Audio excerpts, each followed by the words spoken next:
A reading from the Holy Gospel according to John, John 14, 1 through 6. Jesus said to his disciples, "Do not let your hearts be troubled. You have faith in God. You have faith in me. In my Father's house there are many dwelling places. If there were not, would I have told you that I am going to prepare a place for you? And if I go and prepare a place for you, I will come back again and take you to myself, so that where I am, you also may be. Where I am, where I am going, you know the way." Thomas said to him, "Master, we do not know where you are going. How can we know the way?" Jesus said to him, "I am the way and the truth and the life. No one comes to the Father except through me." The Gospel of the Lord. How can we know the way? I love this passage from the Gospel of John. You can hear the innocence of the disciple Thomas when he responds to Jesus saying, "How can we know the way?" They, they had been listening to Jesus for years at this point. They knew all of his teachings by heart, and yet Thomas still struggled with his self-confidence. Isn't it easy for us to be the same way?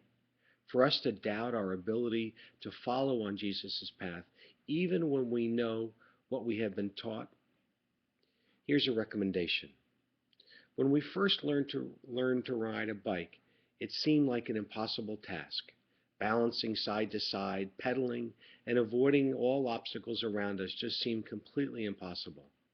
Yet by practicing, we got better and better. The more we ride, the better we get. Now, after years of riding our bikes on Kiwa Island, when we ride, our brains are not even focused on the effort of riding. Rather, we are thinking about the beauty around us and the conversation we are having. Riding has become second nature, and our subconscious has kicked in and taken over the job of keeping us on the bike. So can it be with our following Christ. The more we practice our faith, the more it becomes a path of where we are. By reading these emails every morning, and you are getting on your faith bike and starting to ride. By attending Mass each week and receiving the Eucharist, you are strengthening your faith. By making decisions based on what God has taught us, we are practicing and making our spirituality a second nature part of who we are. So by living faithful lives, we are learning the way to follow Jesus and join him someday in his Father's house. Peace.